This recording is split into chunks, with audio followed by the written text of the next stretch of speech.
我唔知你認唔認得黃庭之？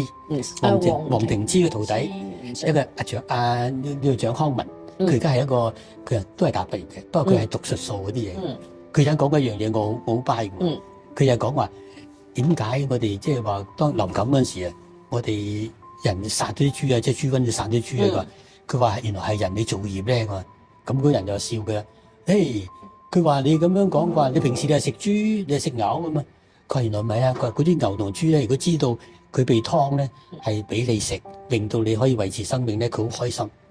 但係因為你搞到環境唔好，人哋玩環境唔好，令到佢染上豬瘟，令到佢同類咁樣嚟死咧，就係一種罪孽啦。佢覺得唔即係濫做咗，係啦，係嘛？或者用啲唔同嘅唔好，即係用一啲催谷嘅手段，令到啲豬可能繁殖啊、反自然啊、自然輪反咗啦。係啦，咁所以就有呢啲災難咯。係啦，咁我覺得又係喎，又值得反思，即係等於好似咩咁。我哋其實都應該好幸福嘅。其實天主容許我哋即係食肉類啊，食所有萬物啊，其實我哋真係要珍惜嘅。有個心好緊要嘅。如果你嘅心即係話一來唔感恩，咁或者二來唔珍惜咧，係好浪費。係即係我覺得係。其實嚟講係覺得，如果你真係明白咗人哋嘅真嘅感受咧，你會覺得你自己係好傻，所以我覺得所以應該做聰明人，要珍惜一切咯。你寧願食少啲，好似我哋童年時代啊，唔知㗎，以為食嘅嘢千祈唔好食晒。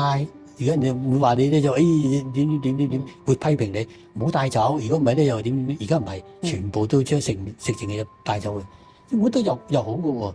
真係總之愛護萬物，珍惜萬物，我覺得點樣都係一個好嘅信仰嚟。呢個都係好好嘅點啊！即係頭先你提到感恩同埋珍惜咧，即係今日徐神父都有講到就係話你有冇感恩你屋企人啊？有冇感恩你老師啊？有冇感恩你嗰個同事啊？你有冇感恩你有飯食啊？你有冇感恩你瞓好覺啊？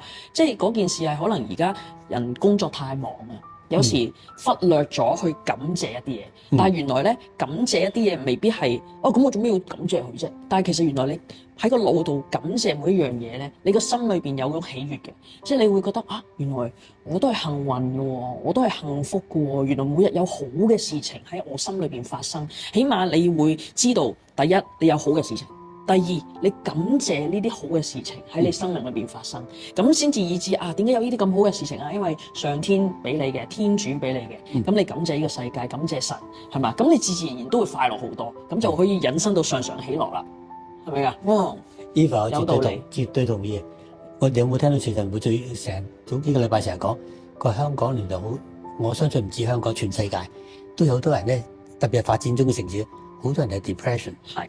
其實我覺得就好簡單，其實呢父母真係責任好大嘅，佢就唔識得即係從細教到大咧，懂得感恩，懂得凡事都以為係理所當然嘅。咁呢個就真係最弊嘅。所以中國有一句説話，佢話欲滅其族，先害其裔。如果你想想打低敵人咧，好簡單啫，你唔使打低佢嘅，害佢啲下一輩，教壞佢，自不然佢就會忘噶啦。我都有個智慧之言喎，就係唔識得感恩，教佢唔識得感恩得噶啦。最近咧聽到個神父所講，應該呢個係好多年嘅神父講，佢話佢點解相信天主咧？佢話原來只有天主先可以從冇做成有。佢話無論你科學點進步之後咧，你都唔可能由冇轉去變成有嘅。宇宙萬物一定係有一個造物主，所以佢好深信呢個道理。咁亦都我諗起一樣嘢就係我細嗰陣時即係話讀中學嗰陣時咧，老師曾經講過，佢話原來一切都係圓嘅，圓形嚟嘅。佢話你見到細胞啊、地球啊，所有宇宙都係圓嘅，亦都冇最大，亦都冇最細。你以為我哋嗰啲，甚至佢哋嗰啲細菌啊，甚至嗰啲病毒係最細，你以為啫，你仲未睇到嘅。咁樣其實嚟講，呢個宇宙就好似咁，你冇辦法知道咩天嘅盡頭係乜嘢，唔知嘅。不過我哋有個腦袋，天主俾咗個腦袋，我哋可以感受到造物主，感受到嗰種偉大嚇。你點能夠用天主所做嘅嘢嚟到了解天主咧？我覺得呢個又係一個道理嚟嘅。所以我覺得就因為呢個令到我哋更加能夠即係話，懂得敬畏天主。懂得係喎，我哋科學進步之餘咧，真係要感謝天主，要尊敬天主，先至係我哋嗰個即係話點啊持久之道。點回報天主咧？就係、除咗相愛之外咧，人彼此相愛和平之外咧，喺地上進入天國，仲愛護大自然咧，令到即係話萬物嚟講生長有時配合翻天主。呢、個我諗天主最中意嘅嘢，呢個係一個信仰嚟嘅。我覺得係好踏實。耶穌雖然出身貧窮，但係佢想強調嘅神貧嘅精神咧，原來就係快樂之道。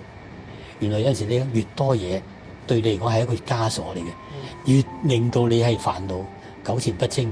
越令到你咧，我諗唔安唔樂，我覺得又係道理嘅。有陣時我覺得，所以我咁多時，我覺得睇下啲宗教書籍啊，睇啲宗教嘢咧，我覺得其實嚟講咧，即係貧窮嘅耶穌咧，其實好有尊嚴嘅喎。佢出嚟好大體嘅喎，佢嘅衣着勝過你華麗嘅，即係話點樣講？出席晚宴啊嗰啲嘉賓嘅喎，係 OK 嘅喎，好舒服。呢個我就覺得。就反映咗佢神貧嗰個，即係話神貧嘅精髓，都係喎。有陣時我哋有啲嘢太多令到我哋，即係話點樣講，係反而仲困擾住我哋，令到我哋唔開心。懂得滿足都係一個智慧嚟嘅。絕對贊成。